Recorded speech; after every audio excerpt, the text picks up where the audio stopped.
मुंबई भाजपच्या प्रमुख नेत्यांची आज महत्त्वाची बैठक पार पडणार आहे। दादरमधील वसंत स्मृती इथे पार पडणाऱ्या बैठकीसाठी आशिष शेलार आणि मंगल प्रभात लोढा उपस्थित राहणार आहेत। तर मुंबई भाजपच्या जिल्हाध्यक्ष निवडीवर या बैठकीत चर्चा होणार असून येत्या महिन्याभरात मुंबईत देखील संघटनात्मक निवडी होणार आहेत। पंडित पाटील यांच्या भाजप प्रवेशानंतर जयंत पाटलांचा संताप अनावर झाला। ज्यांना मोठं केलं ते खोटे निघाले अशी टीका त्यांनी केली। उघड विरोधक चांगला मात्र घरातला छुपा विरोधक चांगला नसतो असं पाटील म्हटले। पालकमंत्री अजित पवार यांच्या पुढाकारातून बीड जिल्ह्यासाठी CIIT प्रकल्पाला मान्यता मिळालेली आहे। टाटा टेक्नॉलॉजी कंपनी 191 कोटी रुपये खर्चून हा प्रकल्प बीडमध्ये उभारणार आहे। यातून दरवर्षी 7,000 युवकांना मोफत जागतिक दर्जाचं औद्योगिक आणि तांत्रिक प्रशिक्षण मिळणार आहे। याबाबत आमदार धनंजय मुंडेंनी Xवर पोस्ट करत अजित पवार यांचे आभार मानले। नाशिकमध्ये शिवसेना उबाठा पक्षाचं निर्धार शिबिर पार पडलं आणि या शिबिरात बाळासाहेब ठाकरेंच्या आवाजात एक व्हिडिओ क्लिप दाखवण्यात आली। महाराष्ट्रात आम्ही आधार दिला म्हणून तुम्ही वाढलात अशा शब्दात बाळासाहेबांनी भाजपवर निशाणा साधला। नाशिक आणि शिवसेनेचं एक नातं। बाळासाहेब ठाकरेंच्या AI भाषणावरून भाजप प्रदेशाध्यक्ष चंद्रशेखर बावनकुळे यांनी टीका केली आहे। आपला आवाज कुणी ऐकत नाही म्हणून आपले विचार बाळासाहेब ठाकरे यांच्या आवाजात ऐकवण्याचा पोरकेटपणा उबाटानं केलाय। बाळासाहेबांचे विचार बुडवले, आता त्यांच्या आवाजाचा गैरवापर करू नका अशा शब्दात बावनकुळेंनी उबाठावर निशाणा साधलाय। महाराष्ट्राची दिशा आपण ठरवणार, गद्दार दिशा ठरवू शकत नाही असा हल्लाबोल उद्धव ठाकरेंनी केला। हा महाराष्ट्र कुणाची मस्ती खपवून घेणारा नाहीये असं ठाकरे म्हटले। नाशिकच्या मेळाव्यात उद्धव ठाकरेंनी सरकारला धारेवर धरलं। आज मुंबई लुटली जाते आणि सर्व गुजरातला नेलं जातंय अशी टीका उद्धव ठाकरेंनी केली। पराभवानं खचून जाणारे आम्ही नाही, कुणाला वाटत असेल आम्ही खचलो पण यापेक्षा वाईट काळ आम्ही पाहिलाय। छावासारखा संघर्ष आमच्या पाठीशी आलाय असं प्रतिपादन राऊतांनी केलं। शिबिरात अडथळे आणल्याचा आरोप राऊतांनी सत्ताधाऱ्यांवर केला। EVM हॅक करून निकाल बदलले जाऊ शकतात, अमेरिकन गुप्तचर विभागाच्या अधिकारी तुलसी गबाड यांच्या वक्तव्याचा दाखला देत संजय राऊतांनी भाजपवर निशाणा साधला। नाशिक मेळाव्यात उद्धव ठाकरेंनी राष्ट्रीय स्वयंसेवक संघासह भाजपवर निशाणा साधला। राष्ट्रीय स्वयंसेवक संघानं दलित सरसंघचालक करून दाखवावं असं आवाहन ठाकरेंनी केलं। तर भाजपचं बुरसटलेलं हिंदुत्व मला मान्य नाही असं ठाकरे म्हटलेत। राज्याचे उपमुख्यमंत्री एकनाथ शिंदे दरेगावात दाखल झाले। पुढील 3 दिवस ते दरेगावात मुक्कामी असणार आहेत। या 3 दिवसात ते कुटुंबासोबत वेळ घालवत कौटुंबिक कार्यक्रमामध्ये सहभागी होणार आहेत। जे गावाला गेले ते आजही टीव्ही समोर बसून आमचा निर्धार मेळावा पाहतायत अशा शब्दात राऊतांनी पुन्हा एकदा उपमुख्यमंत्री एकनाथ शिंदेंना डिवचलं। आजही अमावस्या पौर्णिमा आली की आम्हाला भीती वाटते असा मिश्किल टोला राऊतांनी लगावला। आमचं हिंदुत्व प्रबोधनकार ठाकरेंचं हिंदुत्व आहे, शिवसेनेला हिंदुत्व शिकवण्याची गरज नाहीये असं म्हणत अंबादास दानवेंनी सत्ताधाऱ्यांवर निशाणा साधला। अहिल्यानगरच्या कर्जतमध्ये नगराध्यक्षांविरोधात 17 पैकी 13 नगरसेवकांनी अविश्वास ठराव दाखल केलाय। त्यामुळे उषा राऊत यांचं नगराध्यक्षपद धोक्यात आलंय। शरद पवारांच्या राष्ट्रवादीला यामुळे मोठा धक्का बसणार आहे। पंडित दीनदयाल उपाध्याय आणि नामदेव ढसाळ यांचं अंत्योदय संदर्भातील विचार जुळत होते असं वक्तव्य मंत्री आशिष शेलार यांनी केलं। त्यांच्या या वक्तव्यानं वादाची शक्यता आहे।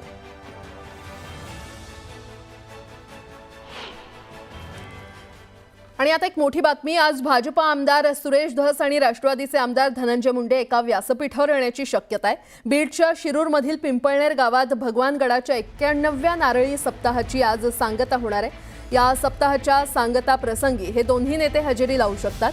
विशेष म्हणजे या कार्यक्रमाला मनोज जरांगे पाटील हे सुद्धा उपस्थित राहणार आहेत आणि या दोन्ही सप्ताहाच्या सांगता प्रसंगी राजकीय नेते मंडळी उपस्थिती लावत असतात। आता एकमेकांवर आरोप करणारे हे तिन्ही नेते एकत्र येतात का याकडे सगळ्यांचं लक्ष लागलंय।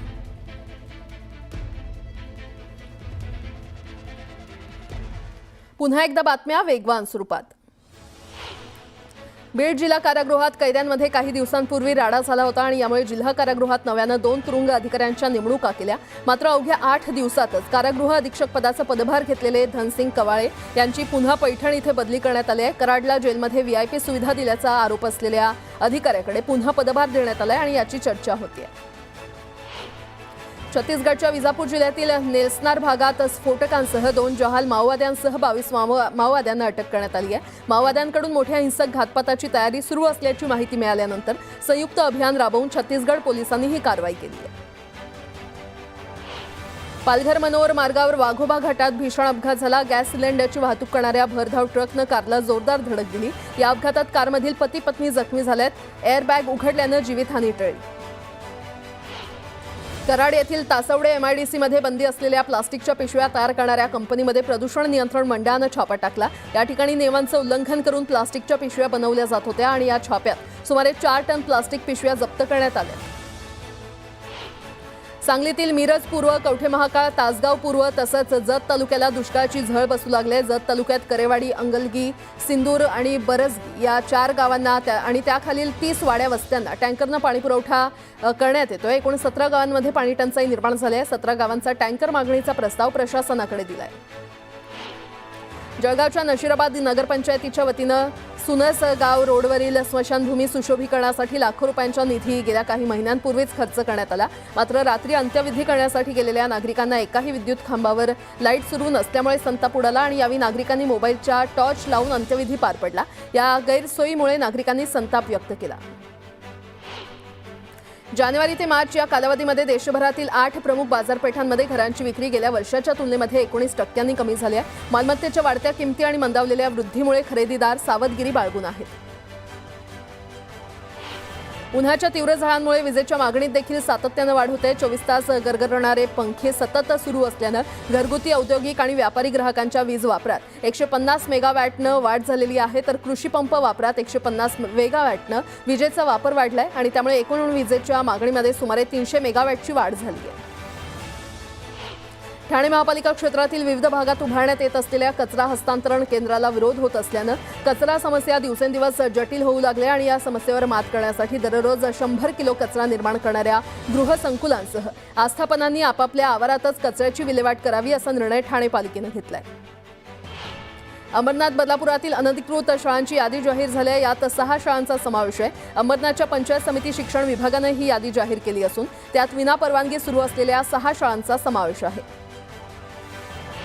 महागड्या औषधांना पर्याय म्हणून जनऔषधांकडे पाहिलं जातं आणि ही औषधं आता नागरिकांना घरपोच मिळणार आहेत. नागरिकांनी मागणी नोंदवल्यानंतर दवाई इंडियाच्या ई-कॉमर्स सेवेद्वारे 60 मिनिटांमध्ये ही औषधं नागरिकांपर्यंत पोहोचवली जाणार आहेत. मिळकत कर भरण्यासाठी नोटिसा बजावून देखील मिळकत कर न भरल्यामुळे जप्त केलेल्या 100 मिळकतींचा पुणे महापालिकेकडून लिलाव केला जाणार आहे. या मिळकती मिळकत कर विभागानं गेल्या वर्षी जप्त केल्या. राज्यातील शालेय स्तरावरील समित्यांची संख्या कमी करण्यात आली आहे. शाळांमध्ये आता 4 समित्या राहणार आहेत. शाळा स्तरावरील 12 समित्यांचं शालेय व्यवस्थापन समिती, विद्यार्थी सुविधा आणि भौतिक विकसन समितीमध्ये विलीनीकरण करण्यात आले आणि यामुळे शिक्षकांचा या कामकाजामध्ये जाणारा वेळ वाचणार आहे. सोयाबीनच्या दरात 800 रुपये प्रति क्विंटलनं वाढ झालेली आहे. 3800 रुपये प्रति क्विंटलपर्यंत खाली गेलेले दर आता 4400 ते 4600 रुपयांपर्यंत वाढलेत. बहुतांश शेतकऱ्यांना किमान 5000वर दर जाण्याची अपेक्षा आहे. त्याचा परिणाम अजूनही शेतकऱ्यांच्या घरात सोयाबीन पडून आहे.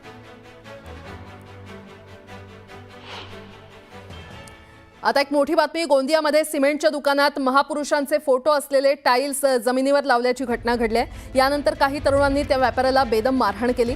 तर पोलिसांनी टाईल्स व्यापाऱ्याला ताब्यात घेतलंय आणि या घटनेनंतर शहरातील जयस्तंभ चौक परिसरात मोठा जमाव जमला होता. कोणताही अनुचित प्रकार घडू नये म्हणून पोलिसांनी जयस्तंभ चौकात कडेकोट बंदोबस्त लावलाय. पोलिसांनी अफवांवर लक्ष न देता शांतता राखण्याचं आवाहन नागरिकांना केलंय. ज्या व्यक्तींकडून असं समजलं की त्याच्या दुकानामध्ये त्याने काही महापुरुषांचे फोटो जमिनीला लावून त्यांचा अपमान केला, तिथे लोक थुकतात वगैरे, तर इमिजिएटली आपण त्या व्यक्तीला ताब्यात घेतलेलं आहे. जे लोक होते ज्यांच्या धार्मिक भावना दुखावल्या गेल्या आहेत त्यानुसार त्यांची फिर्याद घेणे चालू आहे. ते जशी फिर्याद देतील त्यानुसार आपण योग्य त्या कलमानुसार गुन्हासुद्धा दाखल करणार आहोत आणि याच्यामध्ये कडक कारवाई आपण करणार आहोत. तरी सर्व समाजाला आपलं हेच आव्हान आहे की शांतता राखावी, त्यांनी कोणत्या प्रकारे कायदा हातात घेऊ नये. आपण जी फिर्याद देत आहेत त्याप्रमाणे पोलीस योग्य ती कडक कायदेशीर कारवाई करत आहेत. पुन्हा एकदा बातम्या वेगवान स्वरूपात. राज्यातील शाळांमध्ये राष्ट्रीय शैक्षणिक धोरण 2020 नुसार शैक्षणिक वर्ष 2025-26 पासून इयत्ता पहिलीपासून नव्या अभ्यासक्रमाची अंमलबजावणी करण्यात येणार आहे. त्याशिवाय राज्य अभ्यासक्रम आराखड्यामध्ये सुचवल्यानुसार दैनिक, साप्ताहिक, वार्षिक वेळापत्रकानुसार इयत्तानिहाय आणि विषयनिहाय निश्चित केलेल्या तासिकांची संख्या आणि कालावधीनुसार राज्यातील सर्व शाळांमध्ये अंमलबजावणी करण्याचे निर्देश देण्यात आले. त्यामुळे नव्या अभ्यासक्रमासह शाळांचं वार्षिक वेळापत्रक देखील बदलण्याची शक्यता आहे. राज्यात इयत्ता पहिलीपासून हिंदी भाषा सक्तीची असणार आहे. यावर आता शिक्कामोर्तब करण्यात आलेला आहे. राज्य शालेय अभ्यासक्रम आराखडा 2024 नुसार मराठी आणि इंग्रजी माध्यमाच्या शाळांमधील 1ली ते 5वीच्या विद्यार्थ्यांना मराठी आणि इंग्रजीसह हिंदी ही तृतीय भाषा म्हणून अनिवार्य असणार आहे. केईएम रुग्णालयामध्ये 2009 ते 10 पासून रोजंदारी आणि 2016-17 पासून बहुउद्देशीय कामगार चतुश्रेणी पदावर कार्यरत आहेत. मात्र या कर्मचाऱ्यांचं मागील 2 महिन्यांचं वेतनच झालं नाहीये आणि त्यामुळे त्यांच्या कुटुंबाचा उदरनिर्वाहाचा मोठा पेच निर्माण झालाय. राज्यामध्ये बहुतेक भागात पारा 40 अंशांवर गेल्यानं तप्त झळांमुळे फळं आणि भाजीपाला तसंच नव्यानं लागवड झालेल्या रोपांची होरपळ सुरू आहे. केळी, स्ट्रॉबेरी, पपई, डाळिंब, कलिंगड आणि काकडीसह पालेभाज्या उन्हामुळे करपतायत. उन्हाळी पावसानं दिलासा न दिल्यास मोठ्या नुकसानीची भीती शेतकऱ्यांनी व्यक्त केली आहे. पुणे शहरातील नागरिकांनी महापालिकेच्या नावानं पाणी बिल न भरल्यास नळ जोड बंद करण्यात येईल असे संदेश मोबाईलवर प्राप्त होऊ लागलेत. या गंभीर प्रकाराची महापालिका प्रशासनानं तातडीनं दखल घेतली आहे. असे संदेश महापालिकेकडून पाठवण्यात येत नाहीत. अशा संदेशाद्वारे फसवणूक होण्याची शक्यता असल्यानं नागरिकांनी त्याला बळी पडू नये असं आवाहन केलंय. बृहन्मुंबई विद्युत पुरवठा आणि विभागाची आधीच दुर्दशा झालेली असताना आता विद्युत विभागाला देखील घरघर लागली आहे. विद्युत यंत्रणेमध्ये बिघाड झाल्यास त्याची दुरुस्ती करण्यासाठी 8 ते 10 तास लागल्यामुळे ऐन उन्हाळ्यात मुंबईतील बेस्टच्या विद्युत ग्राहकांची वीज गेल्यास त्यांना दुरुस्तीसाठी वाट पाहावी लागणार आहे. वक्फ बोर्डामध्ये गैरमुस्लिम सदस्यांचा समावेश केला जाईल असं सुधारित कायद्यामध्ये म्हणण्यात आलेलं आहे. असं असेल तर मग मुस्लिमांना देखील हिंदू धार्मिक विश्वस्त मंडळाचा भाग बनवण्याची परवानगी आपण देणार आहात का, असा सवाल सर्वोच्च न्यायालयानं बुधवारी केंद्र सरकारला केला. आता एक मोठी बातमी. अहिल्यादेवी होळकर यांच्या 300व्या जयंतीनिमित्ताच्या कार्यक्रमाला अजित पवारांना बोलवणार नसल्याचं भाजप आमदार गोपीचंद पडळकर यांनी थेट सांगितलंय. होळकर यांच्या जयंतीनिमित्त शिवमल्हार क्रांती संघटना धनगरी नाद या कार्यक्रमाचं आयोजन केलंय. या पुण्यातील कार्यक्रमाला केंद्रीय गृहमंत्री अमित शहांना निमंत्रण देण्यात आलेलं आहे.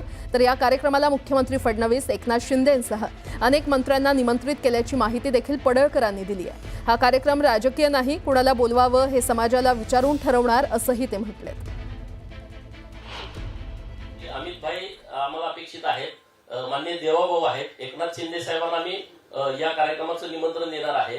माननीय बावनकुळे साहेब आहेत. रवींद्र चव्हाण साहेब आहेत. चंद्रकांत दादा आपले इथले मंत्री महोदय त्यांना आम्ही बोलवणार आहे. सांस्कृतिक मंत्री महोदयांना बोलवणार आहे आणि बाकीची काही असतील मंडळी त्यांना आम्ही त्यावेळेस निमंत्रण देऊ. नाही बोलवणार.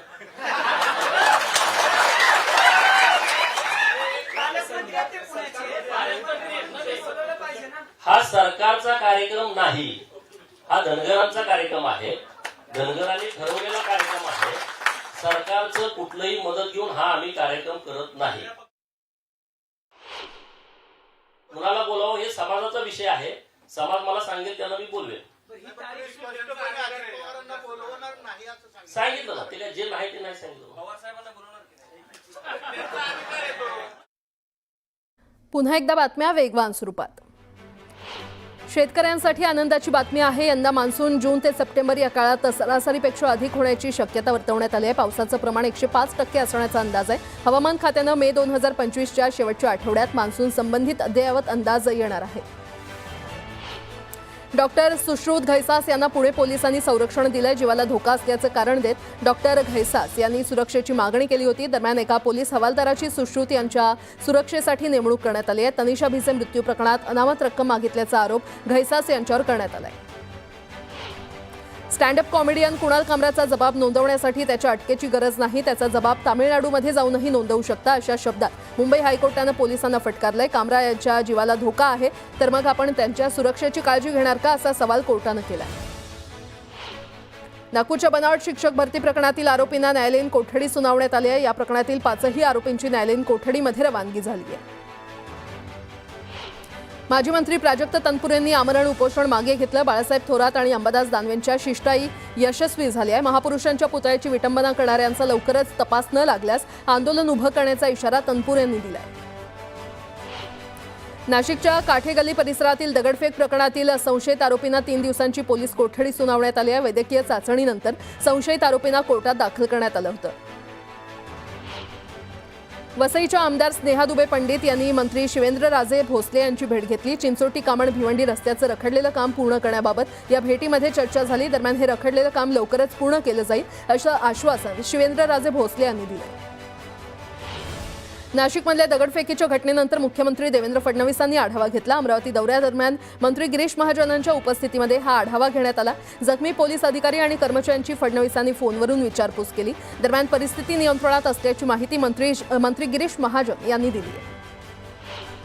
रखडलेल्या पोलीस भरतीचा मार्ग मोकळा झालाय. उद्या मुंबईमध्ये पोलीस भरतीच्या पूर्वतयारीसाठी महत्त्वाची बैठक पार पडणार आहे. प्रशिक्षण आणि खास पथकांचे अप्पर पोलीस महासंचालकांच्या अध्यक्षतेखाली व्हिडिओ कॉन्फरन्सिंगद्वारे बैठक पार पडणार आहे. गोंदियाच्या शासकीय वैद्यकीय महाविद्यालयामध्ये प्रसूतीनंतर महिलेचा मृत्यू झाला. बाई गंगाबाई रुग्णालयात प्रसूती झाल्यानंतर प्रकृती खालावल्यानं या महिलेला वैद्यकीय महाविद्यालयामध्ये रेफर केलं होतं आणि डॉक्टरांनी निष्काळजीपणा केल्याचा आरोप मृत महिलेच्या कुटुंबियांनी केला. याबाबत चौकशीसाठी समिती गठीत केल्याची माहिती अधिष्ठाता कुसुमाकर घोरपडे यांनी केली आहे. चंद्रपूरमध्ये माजी नगरसेवक पप्पू देशमुखांनी मनपा आयुक्तांच्या गाडीवर खोट्या नोटा उडवून घ्या नोटा असं हे आंदोलन केलं. चंद्रपूर मनपा पूर्णपणे भ्रष्टाचारात बरबटली असून मनपा आयुक्त हेच भ्रष्टाचाराचे सूत्रधार असल्याचा आरोप देशमुख यांनी केलाय. जालना जिल्हाधिकारी कार्यालयासमोर खडका गावातील ठिय्या आंदोलन करण्यात आलं. दारूबंदीच्या मागणीसाठी महिला आक्रमक झाल्या. जोपर्यंत दारूबंदी होणार नाही तोपर्यंत आंदोलन सुरूच ठेवण्याचा इशारा या महिलांनी दिला. नागपूरमध्ये इंधन दरवाढी विरोधात काँग्रेसनं एकदिवसीय धरणे आंदोलन केलं. केंद्र सरकारनं गॅससह इंधनावरील दरवाढ तातडीनं मागे घेण्याची मागणी आंदोलकांनी केली. नागपुरात विदर्भ ऑटो रिक्षा चालक संघटनेनं आंदोलन केलं. प्रत्येक मोठ्या चौकात ऑटो स्टँड देण्यात यावं तसंच प्रीपेड मीटर चालू करण्यात यावं अशी मागणी आंदोलकांनी केली. जळगावच्या शिरसोलीमध्ये स्मशानभूमी परिसरात मोठ्या प्रमाणात अतिक्रमण झाल्याची तक्रार नागरिकांनी केली आहे. दरम्यान अतिक्रमण हटवण्याच्या मागणीसाठी जिल्हाधिकारी कार्यालयासमोर आंदोलन करण्यात आलं. एक मोठी बातमी. वक्फ कायद्याविरोधात दाखल केलेल्या याचिकांवर बुधवारी सुनावणी पार पडली असून आता आज पुन्हा त्यावर सुनावणी होणार आहे आणि या प्रकरणात दाखल झालेल्या 70 याचिकांवर सरन्यायाधीश संजीव खन्ना, न्यायमूर्ती PV संजय कुमार आणि न्यायमूर्ती विश्वनाथन यांच्या खंडपीठानं सुनावणी केली. नियुक्त अधिकाऱ्यांसोबत मुस्लिम सदस्य असले पाहिजेत अशी टिप्पणी सुप्रीम कोर्टानं केली आहे. तसंच वक्फ कायद्यावरील सुनावणीनंतर पश्चिम बंगालमध्ये झालेल्या हिंसाचाराबद्दल सर्वोच्च न्यायालयानं चिंता व्यक्त केली आहे. आज वक्फ अमेंडमेंट एक्ट को चैलेंज करने वाली जितनी याचिकाएं थी सबों की सुनवाई माननीय सर्वोच्च न्यायालय के मुख्य न्यायाधीश के अदालत में हुआ. आज दोनों पक्ष को सुना गया, लेकिन जो आगे की सुनवाई है वो कल 2 बजे के लिए एडजर्न किया गया है. और मैं मानता हूं कि इन सबकी पटिशन खारिज होगी, क्योंकि वक्फ बोर्ड बिल में जो भी अमेंडमेंट हुआ है वो संसद द्वारा सभी पक्षों द्वारा सभी पार्टियों द्वारा वहां पे चर्चा की गई. उसके बाद बिल संवैधानिक रूप से वहां पास हुआ है. उसमें मुझे लगता है कि सुप्रीम कोई हस्तक्षेप नहीं करेगा.